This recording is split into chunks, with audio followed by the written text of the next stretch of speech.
Honourable St. James North.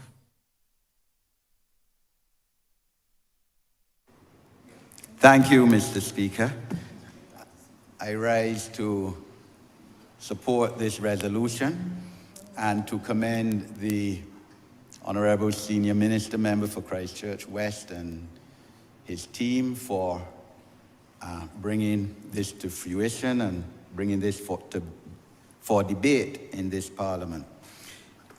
300 pages of a physical development plan, the first in 20 years, so it's a major effort. And of course, physical development plan transcends all aspects of Barbados and our people in terms of their living standards and in terms of the improvement of their conditions of life. This document was crafted after extensive consultation and engagement with all stakeholders. They had town hall meetings, input of the public. I know mention was made that in fact the public's input was able to shift and be reflected in this document. And that is what governance is about, especially in a case with a party with all the seats in Parliament. It has to engage the public for their views, and that is what this government has done more than any other government in the past in terms of most aspects of our development, in terms, of course, of the economy and education and housing and persons with disabilities, to use a few examples. This document addresses issues such as land scarcity for agricultural land, and that's major. Subdivisions of affordable housing, again, major. Provision of housing for people is, I consider, certainly one of the foremost challenging aspects of our governance and of our development. It addresses transportation challenges, confronting issues of pertaining to our climate crisis, because that is why I call it a climate crisis rather than climate change. Transitioning to a green economy, biodiversity issues, and protecting our cultural heritage, sir. In fact, all 17 sustainable development provisions would be addressed in some way or another in this document. The 17 sustainable development provisions as crafted in 2015 by the United Nations to be achieved, we aim by 2030. And so I just wanted to say, not diverting, but it is pertinent on the issue of the Samoa Agreement, sir, which of course addresses all, certainly if not most, of those 17 sustainable development goals. A treaty convention agreement signed on the 15th of November by members of the African, Caribbean, Pacific states and the European Union, the 27 European Union countries. Barbados signed it on the 15th of November in Samoa. And I want to commend the government for going ahead and signing this document. I believe the intention of Senior Minister, the Honourable Member of Parliament for St. James Central, Minister with responsibility for Foreign Affairs, is to bring this document to Parliament by resolution so a debate could be done on it, because we all know that there are persons within what I call the fundamental right-wing community, sir, who have issues with it on two or three matters, sir, perhaps. And so we're here to, as leaders, political leaders of our country, to try to convince them that there's nothing to be afraid of with this document or to be concerned of in terms of what they're talking about. But the fundamental issue as well, sir, is that all of our people in this country, indeed all people of the world, have basic human rights.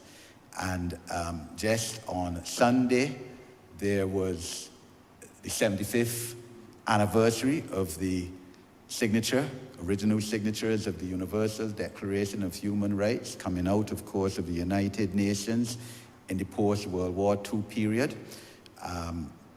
Honourable member for St. Peter, and in fact addressed Canadian United Nations gathering yesterday on this, at which the Honourable member for St. Michael South and I were present, sir.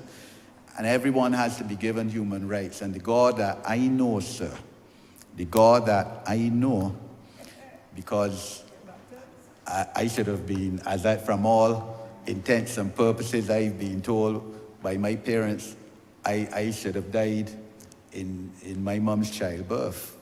I almost died at birth. So the God that I know, who has taken me for 62 years so far, believes that everyone should have human rights, and that, for example, persons with disabilities or persons, consenting adults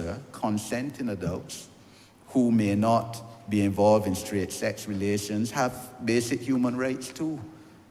And I, as a black person whose ancestors went through slavery, the greatest crime, international crime against humanity, sir, has to believe that everyone has basic human rights, sir. And therefore, sir, I commend this government on agreeing to sign the Samoa Agreement, even if all members of the African, Caribbean, Pacific states, as of now, have not signed it, sir. But I want to look at some specific areas of this physical development plan, use of agricultural land, housing, water zones, housing and lands, how this document pertains to persons with disabilities, and the issue of enfranchisement of our population, the most vulnerable of our population in terms of property, sir. Because this this plan is nothing but for pertaining to the development and improvement in the lives of our people, sir. And that's what this party is about, sir. In terms of agriculture, the issue here is that since the last physical development plan of 2003, agricultural land has been reduced by 53%, sir, through conversion to other uses. Many reasons for that, sir. We know that up to the late 1960s, we used to reap over 200,000 tons of sugar. But global dynamics, sir, where we lost preferences for our sugar and bananas, and just a fundamental shift in how the world operates in terms of its trading, sir. And other issues has caused this demise. One of the issues, sir, that has caused the demise too is the extremely myopic policy of the last Democratic Labour Party government that found it fit to send back to their CARICOM countries, especially Guyana, sir, persons who were involved in agricultural production here and who were doing very well, sir. Not causing any problems, not taking up jobs that Barbadians wanted, sir. But that was the policy of the late David Thompson and the Frontal Shore administration. Ever so welcome, wait for a call, and it caused fundamental damage to our economy and to our agricultural sector, among other sectors, sir. So it is the remit of the Honourable Member for St. Philip South, as Minister of Agriculture, to try and bring still sustainable agriculture to our country. And I want to support him in terms of increasing our production capacity and capabilities in that regard. What I would say certainly is everyone who certainly has a genuine interest in agricultural development ought to be given that opportunity through the government departments to do so. And there has to be that capacity, because I know in my constituency, for instance, there are people who are willing to go into agriculture. A lot, let's face it, sir, in addition is, I suppose, psychological too. A lot of present Barbadians don't want to get into agriculture because of historical factors and the association with colonialism and slavery, but money can be made in it, and it is a noble career, sir, for those. What has to be done is smart agriculture, I believe, rather than this hard labor agriculture, and I believe that's what we're moving towards. So we have to still maintain certain of our lands for agricultural production. I believe, again, from around 1980, the amount of agricultural land in use has declined from 44% of our land surface to 26% today. But food security is major. A country must have food security to be able to survive. It is fundamental, in fact, to our national security. And in a situation where I believe our food import bill is, upwards of $800 million a year, we have to reduce that, because that is a serious dent on our economic capacity as well.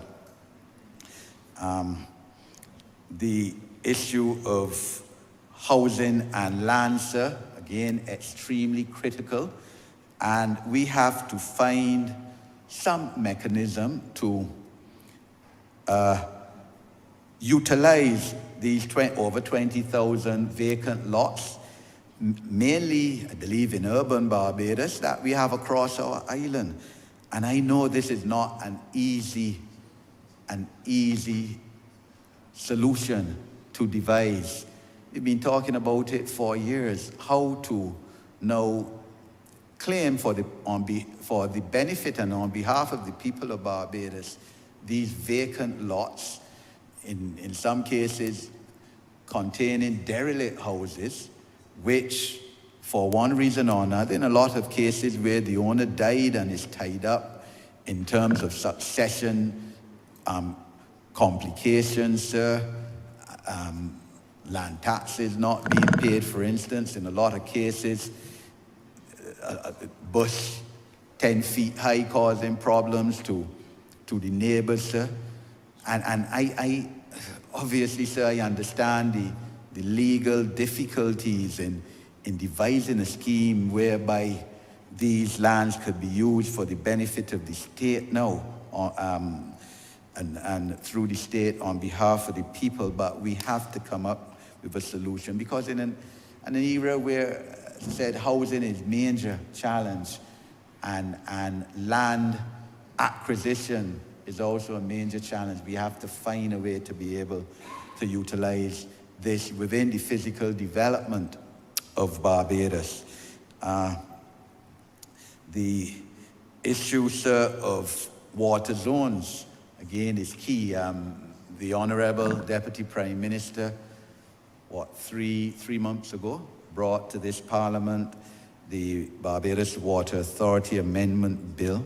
And under that bill, of course, there is provision for the Honourable Minister to make an order to reclassify and rezone the traditional zones 1 to 5 to zones A to E, I think it is, or A to F. And I really wish to urge the Honourable Minister to urge her ministry officials to have this process speeded up, sir. Meaning St. James North, a lot of St. James North is under Zone 1 still. I was in Upper Carlton only on Sunday afternoon, and someone, a resident there, asked me when will she be able to get water supplied directly to her house, sir. I could have been in Rotterdam, sir, I could have been in the Whim, I could have been in Aston Hall, and be asked that same question.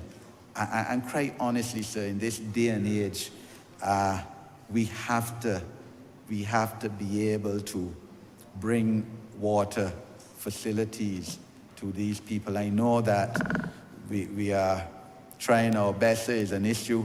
It was one of the first tasks that I sought to address when I became a member of Parliament, 11 years ago now almost, and when I went around to different government departments, and I went around to the town planning and Barbados Water Authority to try to see where this process was. So I really hope and trust that early in the new year that the Honourable Minister would be able to say that she has signed the order to relieve effectively many of the districts in my constituency from this prohibition to have inborn water facilities and water supply, sir. Because we're talking about decent humanity, and that's what this government's goal and thrust is and has to be. So in terms of how this document that we're debating affects the issue of persons with disabilities, the Honourable House, and by extension Barbados would have heard the Honourable Member for St. James South, the Minister for Housing earlier today, speak to the policy of government now to ensure that 10% of state housing, either houses built by National Housing Corporation or houses which come under the auspices of the government, will be allocated to persons with disabilities. So extremely important, sir. And he spoke about the practical implementation of that policy, starting with Arlene's land in White Park Road. So this policy has to continue, sir, and we have to ensure that it would continue, sir. In addition, of course, it is access of persons with disabilities to the built environment and natural environment, sir. So the Cabinet of Barbados, 4 months ago, would have approved the national policy to improve the lives of persons with disabilities, which emanated from the committee, National Advisory Committee, which I had the honor of chairing, sir, and within that policy document, there is provision for equality of persons with disabilities, equity, non-discrimination, participation in every aspect of Barbadian lives, and that therefore includes in that policy, sir, that public places ought to be adapted within the medium term, sir, that persons with disabilities, whether blind persons or persons in wheelchairs, immobility challenge, will be able to have access to these places. Once it's a public place, whether it's the law court, sir, parliament, supermarket, sir, you're going to be given time, sir, once the draft legislation comes before this parliament and eventually is enacted. You'll be given time to adapt, retrofit your place, make it accessible to persons with disabilities, but it has to come because we can't leave anyone behind in our national development, and persons with disabilities have the basic human and fundamental rights to be included in all aspects of our development, sir. In terms of the natural environment, sir, issues, persons with disabilities have to be able to participate in sports and in culture, sir. So, and our community centers, I know the older community centers would need to be adapted to accommodate persons in wheelchairs, and there was the commitment when we met with the Honourable Minister for Community Development last year and his team to have that done. We know it'll take time, sir. These things can't happen overnight, sir. So there's some issues that would not be short-term, within the 7-year period of the implementation of the National Policy Document 2023 to 2030, but would be medium term and maybe even long term, sir. But it has to be done. So I know, for example, when the new National Stadium is built, the Honourable Member for St. John will ensure that all parts of it are accessible to persons with disabilities. Sir, in terms of the enfranchisement of, and in terms of persons with disabilities, sir, this is my first opportunity, sir, because we didn't meet last week, to again commend the Honourable Minister for People Empowerment, the member for St. Michael South, and the Cabinet of Barbados, sir, for recognizing persons with disabilities, those who have assisted persons with disabilities, and the Honourable Member for St. Thomas, because I understand that the conceptualization, if not how it was eventually devised and crafted, emanated from the Honourable Member for St. Thomas when she was Minister of People's Empowerment in the last term of office. But the understanding and the coming to the position where persons with disabilities, people who have served in the cause for their advancement are recognized, is extremely noble, sir. And of course, on International Day for Persons with Disabilities, December 3rd, a wall was unveiled with the names of 45 persons, some no longer with us, but most still alive, who have served in that cause, sir. And on behalf of all my fellow recipients of that title now, the Hero of Persons with Disabilities, sir, I wish to say thank you and to commend the government on that, sir. The certificate that was given to me has pride of place among, as I said, the more than 24 certificates that are hung up in my study, sir. In terms of enfranchisement of our population, in terms of property, sir, this is so important. We know that our country, in terms of land mass, is only 166 square miles. In terms of maritime mass, is a lot more than that, I believe 400 square miles. And therefore, there will always be the conflict in a country of our small size in terms of balancing issues between agricultural development, housing, everything else, but enfranchisement of our people, those who are not traditional landowners, those who are descendants of slaves less than 200 years ago. It has to be fundamental. And this party, sir, in government, whenever it has been in government, has championed those people, sir, starting from the Tenantries Freehold Purchase Act of 1981, sir. We, on this side, regard that as one of the transformational pieces of legislation that have passed through this Parliament since adult suffrage just over 70 years ago, sir.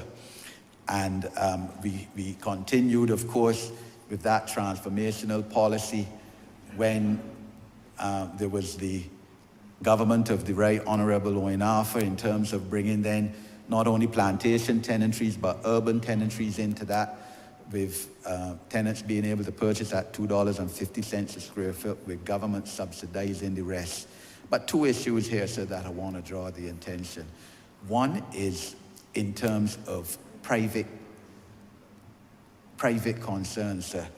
And the Honourable Prime Minister has quite rightly, sir, raised the issue internationally of reparations to our to the former colonies of the United Kingdom and the European powers, newly independent countries such as Barbados, sir. up to last Thursday, she gave an address to London School of Economics on this issue. So, and I want to agree, sir, that this is not an issue that really and truly has been mentioned in this Parliament as much as, in my opinion, it ought to have been, sir. And I want to agree, sir, with the King of the United Kingdom, who has said that reparations is a conversation whose time has come, sir. And there's been a recent study, the Batley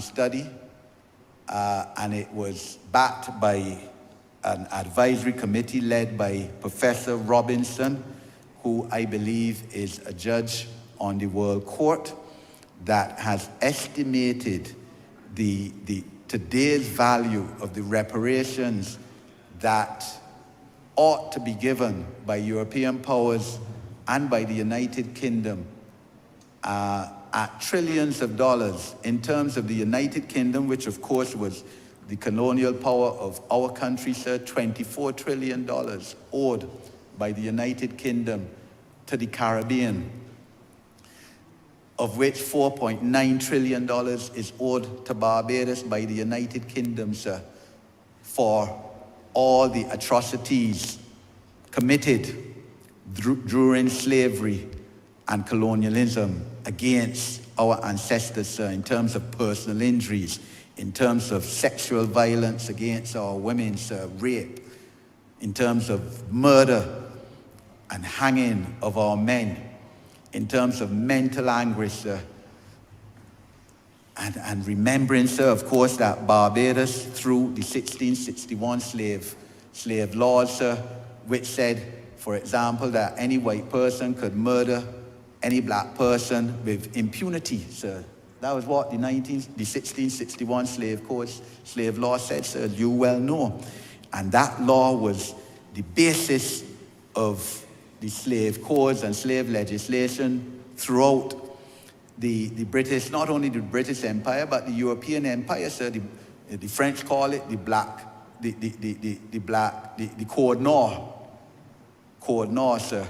And they took the 1661 Barbados Code as precedent for almost, 200 years remaining of slavery, sir. And part of this, sir, and as I said, the time has come for this conversation, sir. A lot of people don't like this conversation, embarrassed. People of all races, that's the truth, but the time has come for it, sir. And I mean, we know that the United Kingdom, for example, can't pay back Barbados $4.9 trillion. Never could. France, quite honestly, sir, took what? I think 120 million francs from Haiti, sir. When you convert that today, I don't know how that could be done in the history of humanity, sir. Haiti, reason why Haiti is in its position. So they can't pay this back in money value, sir, but health, education, housing, development, sir, to try to help get us out of this intergenerational poverty that we all have in our constituencies, sir. Generation after generation after generation in poverty. And the difficulty in terms of getting it out, although we're trying our best, sir, to get it out in terms of educational transformation and obviously housing enfranchisement now and allowing housing to those public officers, for instance, and low-income earners as well, sir. But we have to face it, sir. And in Barbados, we have a situation where the Church of England, sir, the Anglican Church, of which, sir, I was baptized in, sir, so I feel I can speak with moral authority on this issue too, because that is where I was baptized, in an Anglican church, sir, has to give some reparations too. So recently, the Church of England, without conversing with us or any other Caribbean countries, agreed to give back $100 million. $100 million, sir, yeah. It's more than nothing, sir. And I'm someone, I tell anybody, don't refuse money, sir. Don't refuse money. So yeah, $100 million. But the role of the Anglican Church, sir, the Church of England, in slavery in Barbados is well documented, sir. And yes, sir, the Anglican Church has played a role in our development. I'm not going to stand here and deny that, sir. The truth of the matter is, it was always said Barbadians were better educated than any other people in the Caribbean during colonialism, sir. But the fact is that a lot of that education went towards keeping black people in a subservient position to serve the plantation, sir. And you had the Located Labourers Act, which up to 1950, the early 1950s, with the Right Excellent Sir Grantley Herbert Adams, sir, the law was that you had to, if you're living on the plantation land, you had to work at the plantation. From the time you left and went to work on another plantation or somewhere else, you had to take up your chattel house and move, sir. So the Anglican Church, sir, needs to pay reparations in this country as well. And the psyche of our people is still there, the adverse and negative psyche, as shown by the fact that invariably any meeting that you have in this country, whether it's town hall, whether it's a PTA meeting, sir, the first place most people are going to go is to sit in the back. They're not going and sit in the front, and that is derived from slavery, sir. And the Anglican Church, in a lot of cases where blacks can come and sit in the front, that was not their place, sir. So we have a situation where still the Anglican Church owns a lot of land, sir, tenantry land. When they had the St. George North by-election, just over 3 years ago, I was shocked when I was canvassing in the Glebe, St. George, to see how much church land there is on which houses are on, sir. And I don't know what are the challenges, sir. Why, for example, the Anglican Church can't do like the government of Barbados did and sell this land to the tenants who are on it, sir, because in the Glebe, St. George, for instance, some very nice houses on it. The Anglican Church can't take back up the land. Lovely wall houses on some of the, in some of the Glebe areas, sir. And not only St. George, St. John too. St. John was the heart of colonialism and slavery, one of the hearts. Both St. John and St. George. You gotta remember, has 2 more minutes. Thank you, sir. So I'm calling, sir, on the Anglican Church, sir, the church into which I was born and baptized, to seriously consider their role in the desire and the absolute need to give reparations to the people, the majority people of this country, sir. And let's start by transfer of the lands so that people can be empowered, sir, and improve their status and conditions in life, sir. But also, the government of Barbados has a role to play, sir, because in my constituency, for instance, Douglas Road, Western and Reed Road, the Garden, tenants are still struggling to be able to purchase their land. They pay in money in a lot of cases, and not only in my constituency, throughout Barbados, to the land registry, that's the government department which receives the money, but then government, and not only this administration, sir, but the last administration too, has not financed sufficiently the mechanism for the government subsidy to be paid. But remember what I said, sir, $2.50, as you well know, sir. The tenant pays for these lands and government subsidizes the rest. That is the law of Barbados from the administration of the Right Honourable Owen Arthur.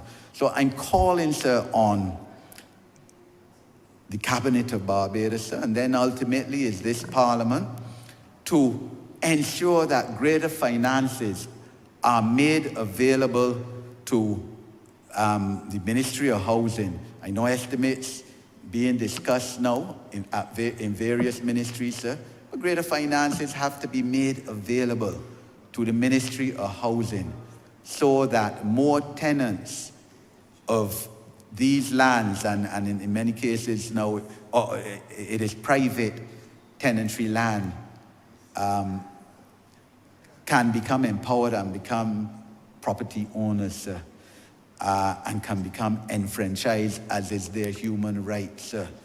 And I would back any heads under the Ministry of Housing that grants greater funding so that more persons can become enfranchised through greater subsidization or through the funds and finances being made available by government to subsidize the purchases of these tenantries and private tenantry lands by our constituents. So, sir, I end by, again, commending those responsible for this physical development plan. It is a tremendous document. Of course, the results are going to be shown in the implementation. So we all know that we're tremendous at crafting beautiful plans and visions and mission statements and policies, but then we have to implement it. And I could only wish the Honourable Senior Minister, a member for Christchurch West, full success as he and his officers seek to implement this physical development plan. I'm obliged to you, sir.